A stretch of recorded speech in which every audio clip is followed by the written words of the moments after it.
Candyman is directed by Nia DaCosta. It stars Yahya Abdul-Mateen II, Tanoya Paris, Tony Todd, Nathan Stewart Jarrett, and Coleman Domingo.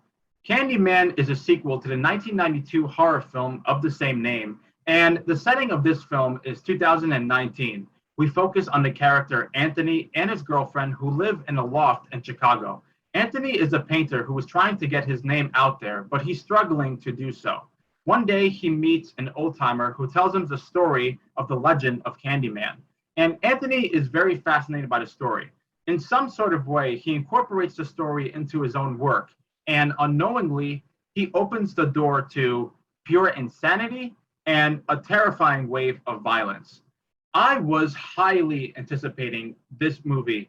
I thought the trailers were all excellent. You have the very talented cast that was attached to this movie. You also have Jordan Peele, who's the producer and one of the screenwriters of the film, and you have Nia DaCosta directing behind the camera. You also have a sequel to a great 1992 horror film. I rewatched that movie a couple of days ago in preparation for this new movie, and I still think that movie very much holds up. It's a great horror film if you haven't seen it. And I was just excited to see how this movie was going to continue that story. I believe this film had the potential to be an incredible movie that would be one of the best horror films to come out in recent memory. The trailers made it look like that anyway. So the question is, does this movie reach those heights? My answer is that the movie doesn't quite reach those heights, but I do believe it is a solid film that's effective and it's gruesome. It continues a story in a good way. Right off the bat, I want to commend Nia DaCosta. Now, Nia DaCosta, she directed another movie a couple of years ago called Little Woods. I have not seen it, although I've heard good things. And after seeing this movie, I am excited to see what she does next with Captain Marvel 2, because she is very talented behind the camera. She does a great job setting the mood and setting up the atmosphere. She has a really good eye for the camera. And she does a couple of tricks in the movie. Now, I'm not going to spoil anything, but some of the kills, while they're graphic, you don't really see them in full detail. So she'll do certain tricks where you'll see the kills from like the reflection of a mirror, and the camera isn't really placed with the characters, but there are angles where you can kind of have the imagination of what's going on. And I think techniques like that make the kills more effective and a little bit more frightening. So Nia DaCosta really directs the hell out of this movie. As a matter of fact, I would say technically, basically everything is top notch, especially the sound design. The cinematography is really good, especially the shots of Chicago that you see in the opening scene. And the score, the 1992 film, that film had an incredible score. And once again, this film also has a really good score. It's perfectly incorporated with the scenes that this movie contains. And yeah, I think Nia DaCosta does a great job directing this film. The performances, everybody killed it. Yahya Abdul-Mateen II, I really like him as an actor. He was in The Trial of the Chicago 7. He was also in the show Watchmen. And he was briefly in the movie Us. But anyway, he's very talented. And in this movie, he continues to showcase that talent. I really do hope we see more of him in the future. We also have Tanoya Paris, who I believe was also in WandaVision. And she's great here as well. The standout to me was actually Coleman Domingo. Coleman Domingo, he's such a great actor.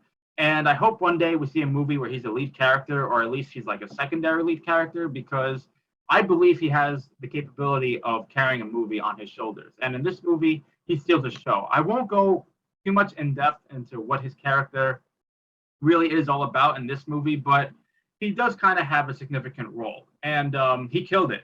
He killed it. He also killed it in the movie Zola, which came out a couple of months ago. So yeah, I thought he was awesome. And yeah, everyone is good in the film, for sure.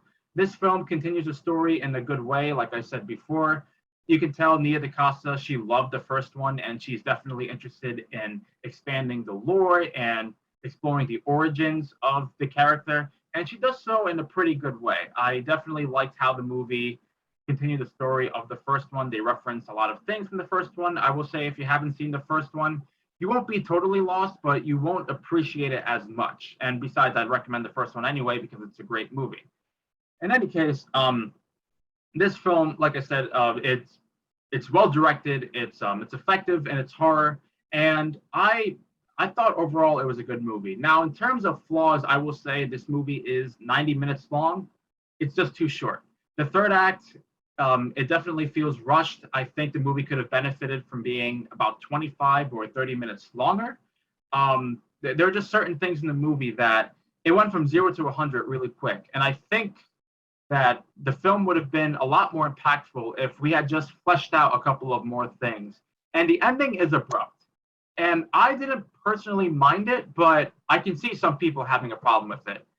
I just think the ending wouldn't be that much of a problem for other people if, like I said, that third act would have been longer and not as rushed. And I'll also say that this movie, it tackles certain themes of police brutality and racial injustice and a couple of other things. And I will say that there are people who are pissed about that, but the first one also did that too. So I find it weird that people are mad that this one did that. My point is that the film does a good job tackling those themes, but not as good as they could have been explored, in my opinion.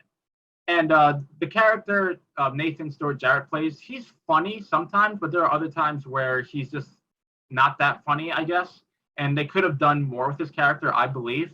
But other than that, I do think this is a pretty good movie. I think it definitely has more positives than negatives. I don't think it's an incredible piece of filmmaking or one of the best movies of the year, but it definitely is a solid horror film. It's a good sequel for a movie that came out almost 30 years ago. So I'm going to give this version of Candyman a 7.5 out of 10. It's a pretty good score. I would recommend to go and watch it.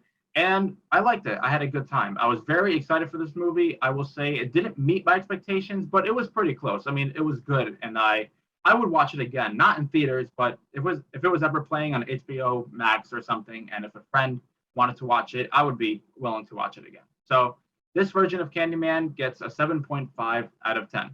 Thank you guys for watching my review of Candyman. I hope you guys will take it into consideration in regards to checking out this film or not. My next video will not be a review. It will be a list of the top 10 most anticipated movies of the fall movie season because the summer movie season is over. So that means we only have 4 months left in the year. And I'm here to talk about the 10 movies I'm excited for the remainder of 2021. So that video should be up on Sunday. Look forward to that very soon. Thank you guys again. Make sure to like this video, share the video if you want, subscribe to the channel if you haven't, and I'll see you guys next time with my top 10 most anticipated movies of fall 2021. So until then, see you guys later. Thank you again. Take care. Bye.